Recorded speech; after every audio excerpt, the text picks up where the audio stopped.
You were like, just because someone wants to swim with you doesn't mean you have to drown for them.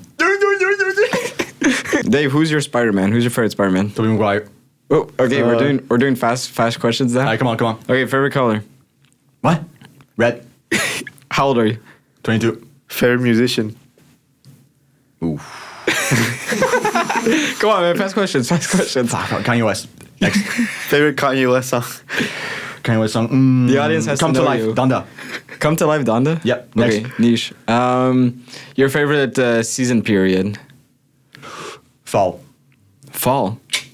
Next question. What's your favorite drink to order at a fast food restaurant? Strawberry Fruitopia. How tall are you? 6 foot. How would you describe your hometown?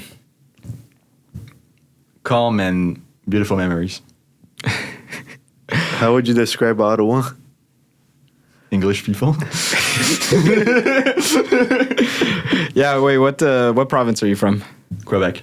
Yeah, so you're French? Yep. Well, like, where are your parents from? Bosnia. Bosnia. All right, Dave, in the studio, keep your feet on the ground. There's your intro. Welcome to Culture Considered. In this episode, we got another special guest. Who are you?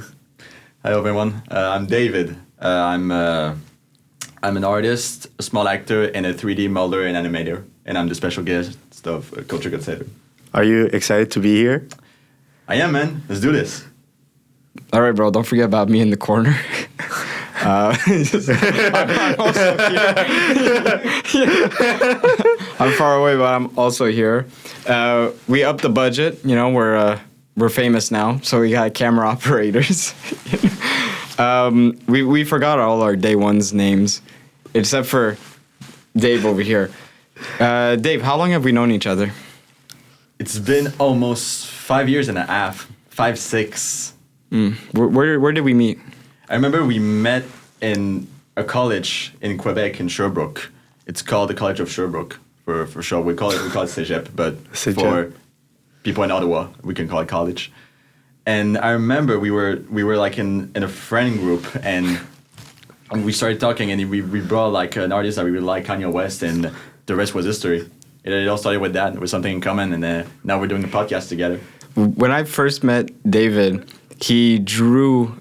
He did a drawing, and he stuck on the wall in our college. Do you remember that drawing? I remember the drawing. It was the bug face.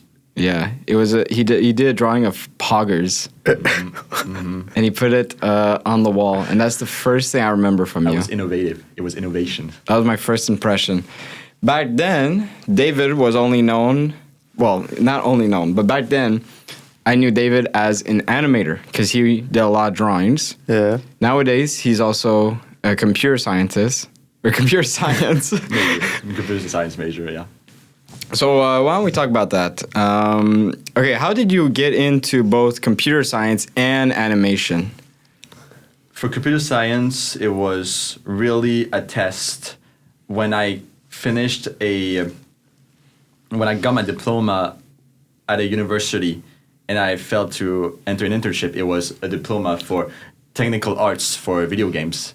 I really didn't know what I wanted to do in life, and I wanted to have a leap of faith for once in my life, and I wanted to try computer science. Mm-hmm.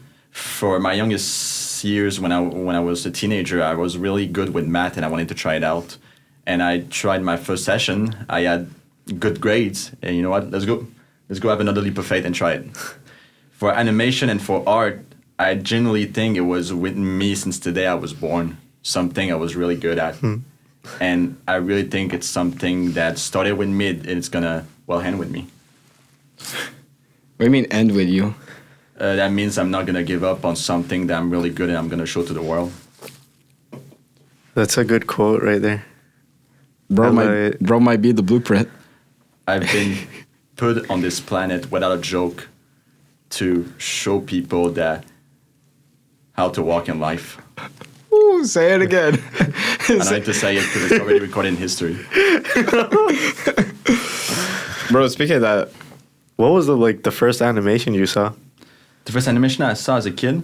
Well, yeah, what inspires you? Yeah, what inspired you?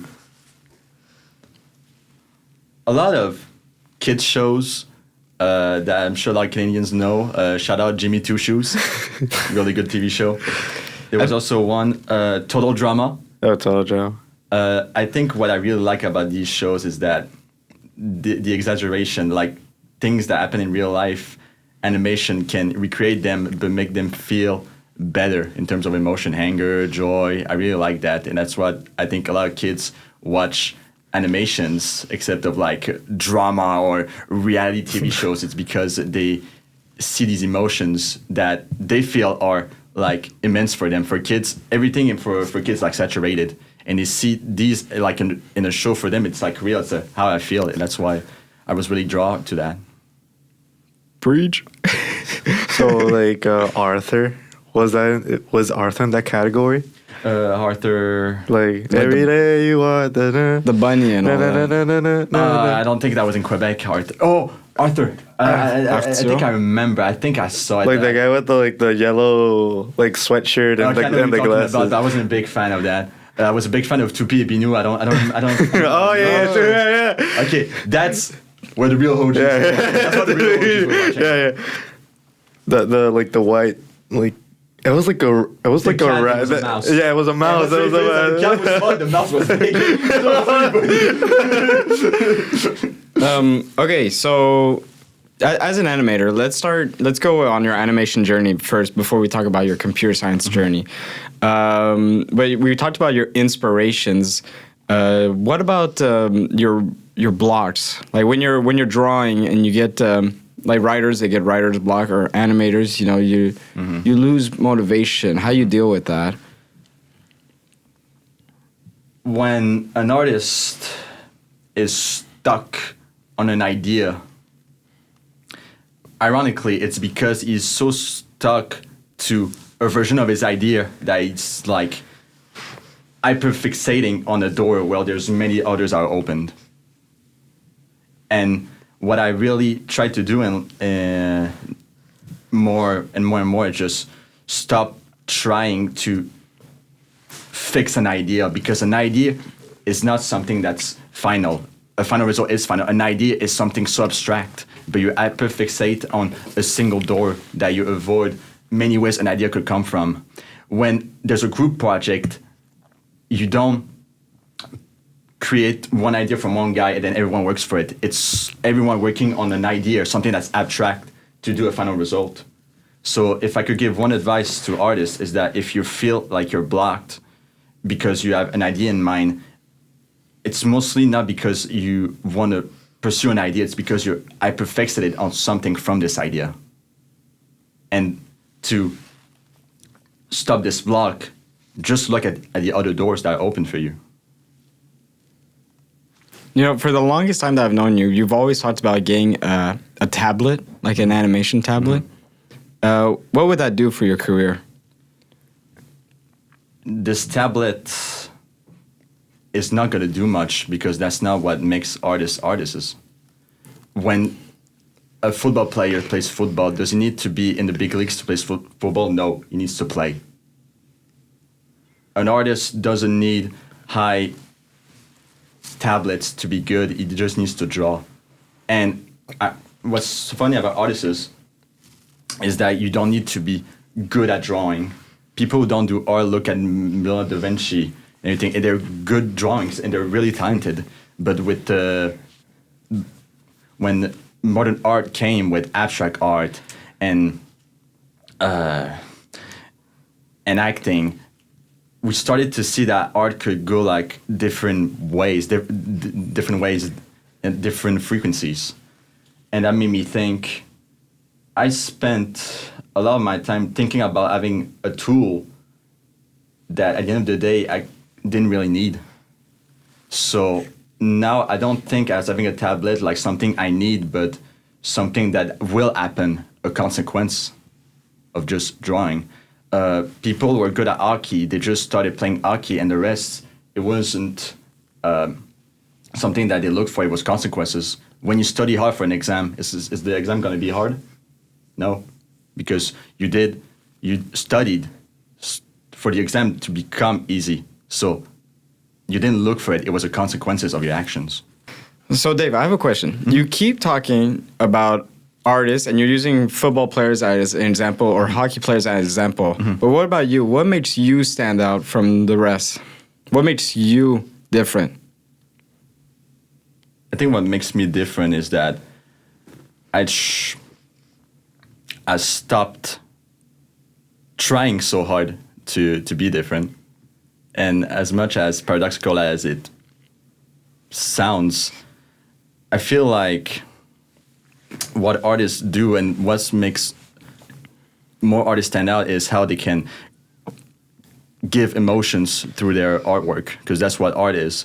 When you look at a movie, it's to have fun, it's to cry, it's to be angry, it's to feel something.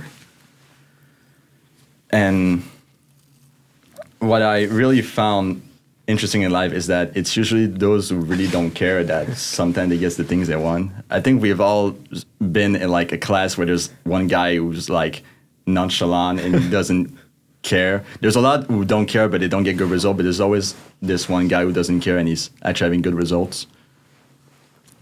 And there's a good parallel because I'm in computer science, and when I was in a period where I wanted to, I need to do this, I need to be very good, it demotivated me because I wasn't saying I'm already good. I was saying to myself, in order to be good, I need to do this. Well, in fact, I just need to say to myself that I'm good, and everything will just come around. And to bring back to your question, what makes me different is that I just stopped trying. Would you define your character as like being you hustle, but you're also like humble? What do you mean by hustle? Like working hard? Yeah, you work hard, you know what you want, so you try to go get it. But you're also like humble in the way you do it, where you're not like bragging or Timothée Chalamet. You know, like I said, do you need to be good to do art? Like that's a different question. Forget. Do you need to be good to do art? Oh, see. When a kid does a drawing, it gives it to you. It's a drawing. It's a drawing. It's art. One thing that I realized and that a lot of artists need to heard is that there's no hustle in art. Of course, it could be complex. It could be hard to structure like movies. But at the end of the day, it feels like making art difficult is a choice made by the artist. And right now, I wouldn't consider myself a hustle because everything that I do now is just coming out of my brain from what I feel. And I would say that I'm somewhat humble, but I started being more confident in myself and saying to people that they can do it and they can also do what I do without feeling like, oh, I do hard, what would people think of this? And there's a lot of people that are scared to show emotions because a lot of people run away from that. And it takes a lifetime to figure this out. And I think, like I said, the best way to do that is to just let go and not hustle and just show true colors, because you need colors to make a painting. So much good messages in this. It's just beginning. This is the motivational speaker episode. This is actually yeah, I have no words right now. It's just like, you know how like that's Koha. Cameraman, capture the smile. Matthew told me that I was one of the most positive guys he's ever met, and I really like that. Is that true, Matthew? Yeah, it is true. He's the top 5 most positive people that I've ever met. Look at that smile. Yeah, that takes years of practice. I have to agree. That takes years. Bro is jolly. Bro is humble. Actually, bro is confidence. Bro is. Oh. I imagine practicing it all for like all these years, animation. Like, what were your projects?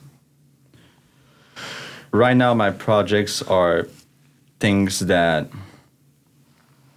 well, basically my projects, what's the objective? My objective is just show how I view the world from my eyes.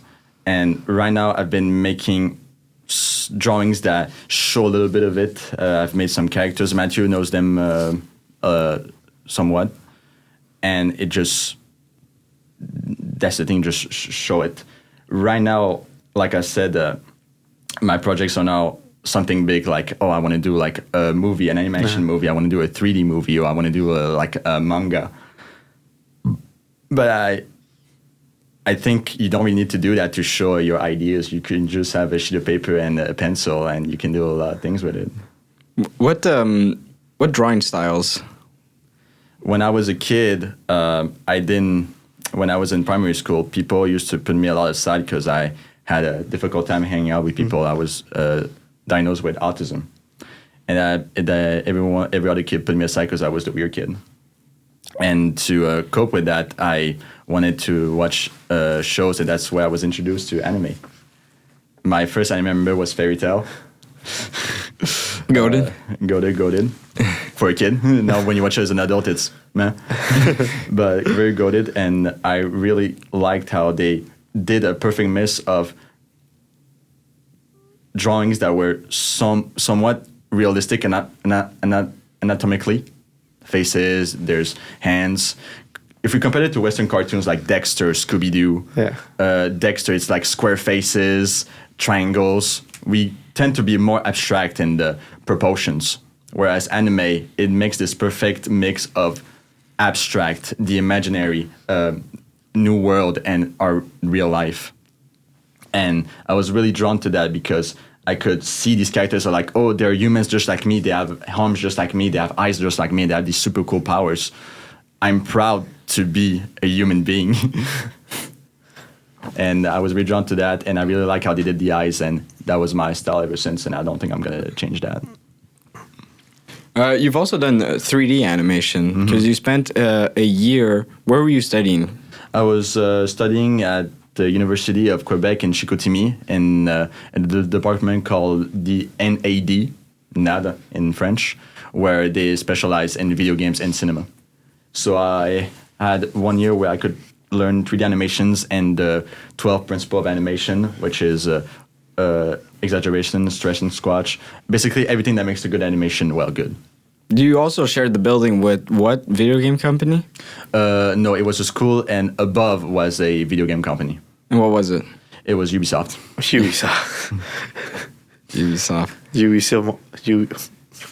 I mean, I wonder what Ubisoft game they were working on there. Fortunately, I can tell you that they keep that very confidential.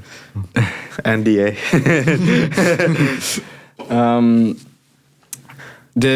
And then after that, you also decided to go back to school as a computer scientist. Or computer science. I don't know why I keep saying computer scientist.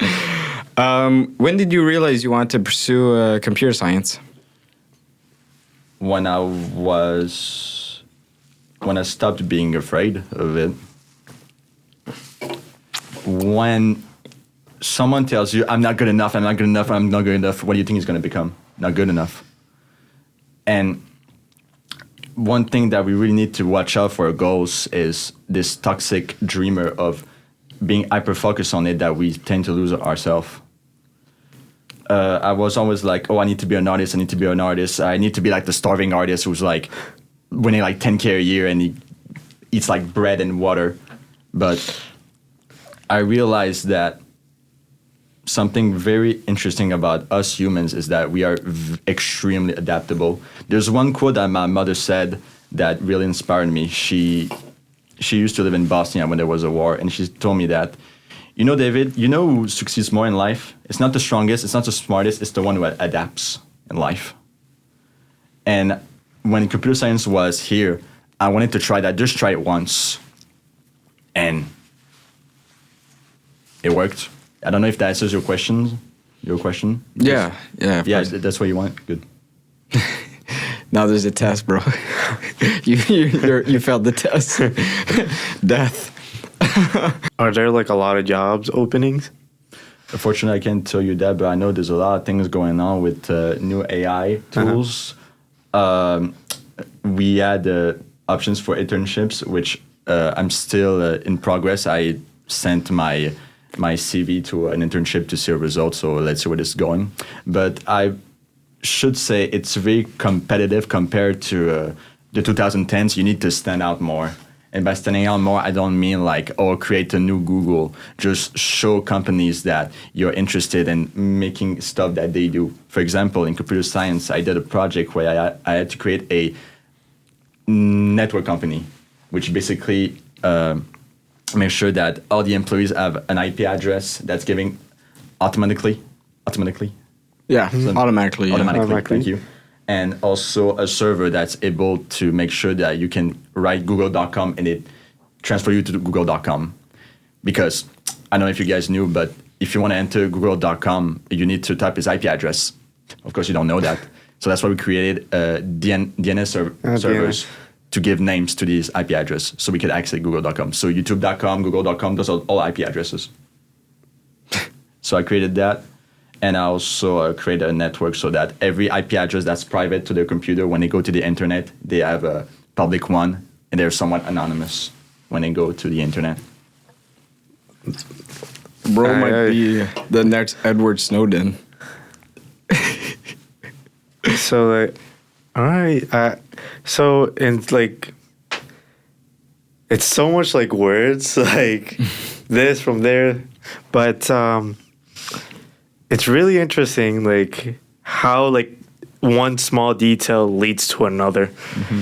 Okay, what about right now, or since you started your computer science career, what projects have you worked on that you're really proud of? Well, there was the network company that I've talked about, which, by the way, is like something from a beginner. So there's a lot of things to come after that, but I was also proud of creating a website. So I was able to create a website with a team. Create a website, you talk about HTML here? Yeah, create a website with the CSS, so to make it more fancy, make it more beautiful. So I also made a project where I had to create a domain. For example, Microsoft.com is a domain. So I had to create one where other computers could join and give them restrictions. Like, for example, when you're in the Algonquin College Wi-Fi, you can access certain websites, certain websites. Now she would know about those. Certain websites. That's security. Yeah. For example, if security. you're connected to this Wi-Fi, you can access these type of... Sort of like a firewall? No, somewhat of a firewall. Somewhat of a firewall. Yeah. And for now, that's all the projects I had in mind. But I'm very glad in my school there's people that also wanted to stand out with me. I did a website that was like typing in live, just like Messenger and Discord. Mm-hmm. So I could activate it. Someone could join my website and we could talk to each other. Okay. So like at the same time. So at the same time. So you press enter, you send it, and he sees it. So a chat. Basically a chat. That's what I was trying to find. Chat. Encrypted or not? No. It's really like first level, so it's not encrypted.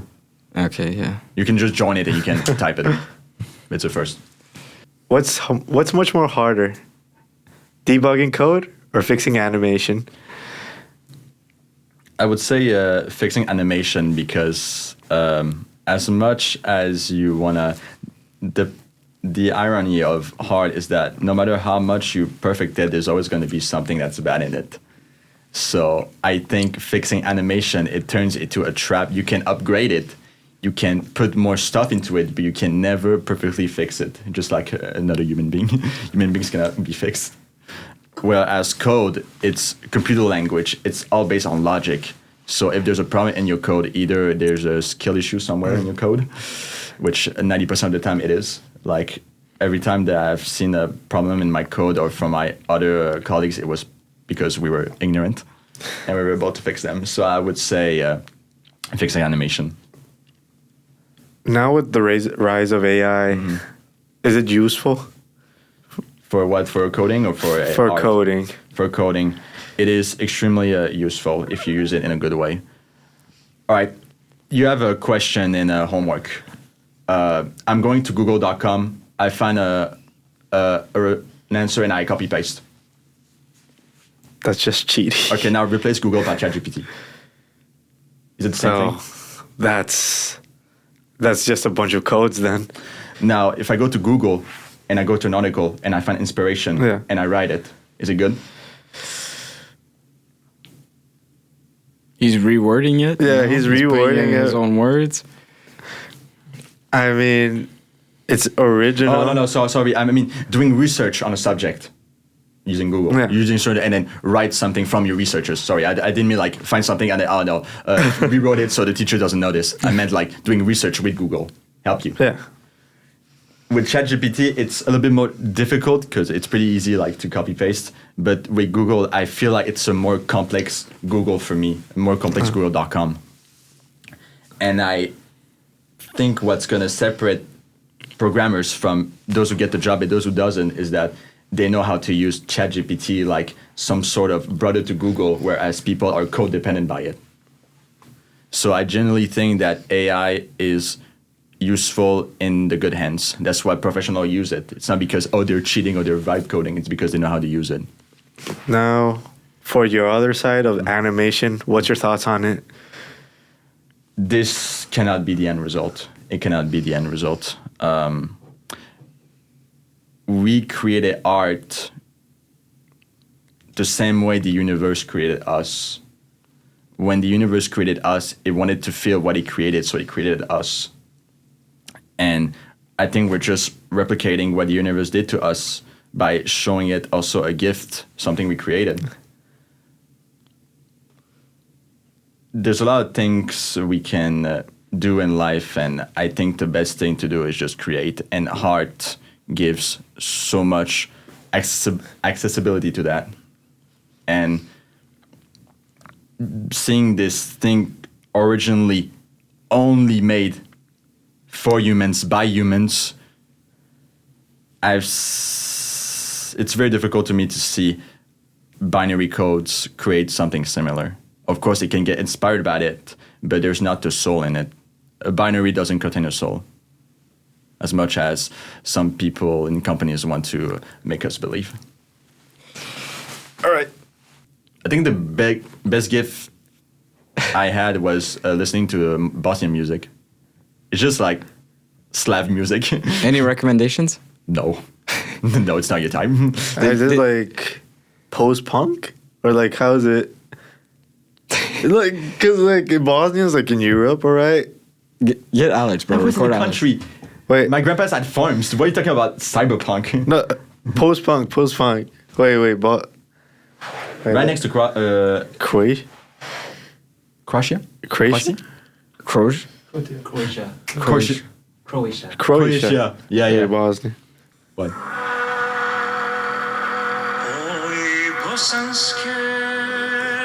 Go forward. David's about to start crying. That's childhood memories. Something like that. All right. Something like that.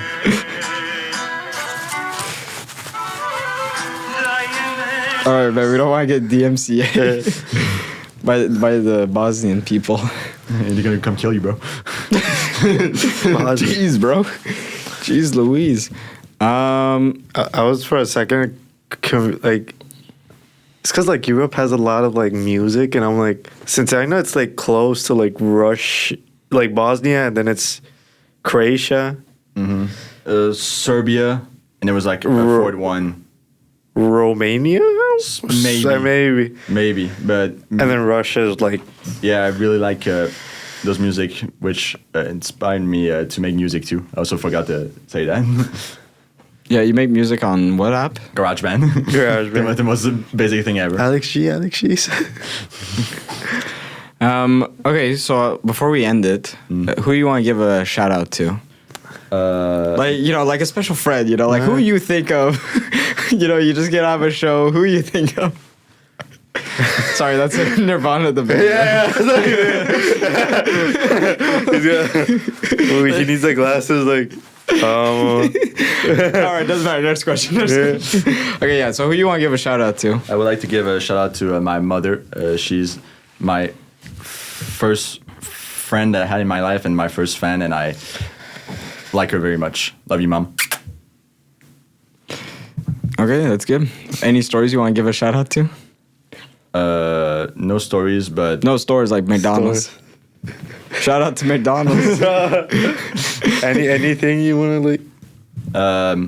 To anyone who's watching, when times get difficult, always remember that you are what you think you are. That's it. Move on in life. This has been Culture Consider with a good friend of ours, David. And thank you, David, for coming on the podcast. And before we end the show, I want to give a special shout out to our two camera operators. You guys can show each other on the camera. So shout out to Tyler and shout out to Khoa, my two neighbors and my two friends from Ottawa. And we want to give a shout out to the province of Quebec. Ajay, you want to give any shout outs? Shout out to Bosnia. Shout out to Bosnia. And yeah, shout out to David. And thanks for coming along. We'll see you again in the future for a future episode of the podcast. We got 2 weeks. Yep. Okay. We have 2 weeks. School just sort of finished for me. You got 1 week left. I got 1 week left, but like time is ticking. Like, Yeah. I don't have my watch right now, but We're about to lose the studio sooner or later, but we're still gonna work on these podcast episodes. And yeah, who are you? I'm Matthew Grieve. And I'm Alejandro Gonzales. See you in the next episode. That's it. All right, you guys can stop.